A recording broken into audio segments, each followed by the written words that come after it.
Vision. It's 8:23. I'm Tara Jean, and joining us this morning is Brandy from BC SPCA Certified.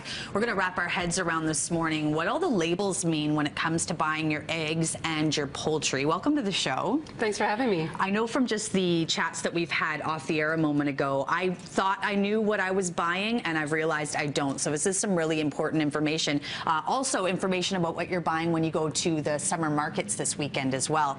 Can we start off with free run, free range, cages? How do we wrap our heads around where our chickens are actually living before we have their eggs or their poultry? Okay. Well, in Canada, about 95% of chickens, egg-laying hens, are actually living in cages. And so I've just set up what is the space that those chickens would normally receive using our life-size hen here. So this red square is what is in a traditional cage. That's what you see mostly in stores now.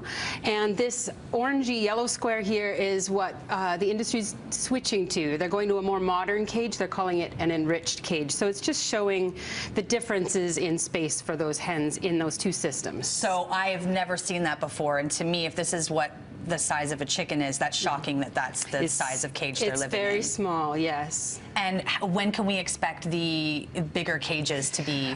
They've agreed, the industry's agreed to phase out the regular cages in 20 years' time. 20 years? Yes. Oh, so that's ridiculous. Why does it take so long to accomplish something like that when it's so important for the welfare of the chickens? Yeah, it's a big structural change for them, and it can be quite costly. So that's why it's taking so long. All right, can we talk about these bigger squares we have here? I think it gives us a bit of a better feeling about the chicken, the eggs, the poultry that we're buying. What's the green square?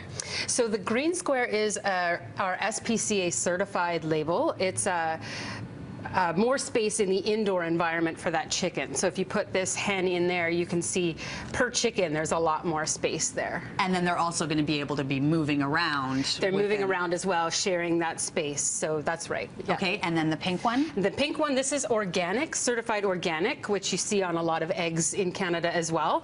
And they also, as you can see, provide a lot more space per chicken. Great. Okay, so when it comes to taste, I know we didn't really talk about discussing that, but it's coming up in my mind right now, and I always said to my husband, buy the organic, buy whatever the fancy stuff is, we're going to pay more for it, and he said it doesn't really matter in regards to taste. Does it actually? Well, I mean, I would be on the side that it does. The chickens that are fed organic diets or that get to go outside are eating a lot more diverse diet. They get bugs, they get grass. It adds different nutrients to the egg, so I think a lot of people would say that does make it taste different and better. Great. Can we have another look at some of the labels as well so that we can really wrap our heads around what we're actually looking for when it comes to buying our chicken and our poultry? So British Columbia certified organic. Again, what does that mean? That's certified organic within the province of BC. Next up, another label that you might see when you're in the grocery stores or maybe even in the markets? You would see this as well. This is Canadian organic.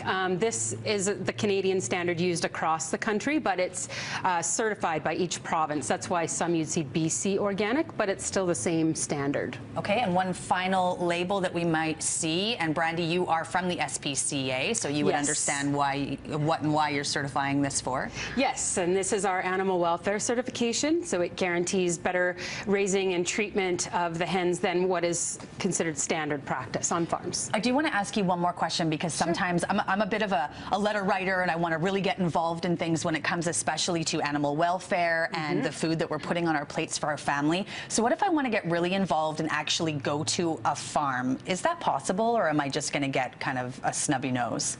Well, it depends on the farm, and you can always try. I would say if you're going out to farmers markets, as you said you enjoy doing, many of those farmers are very open to that and invite people on the farm. So if you were to ask them, they may invite you out.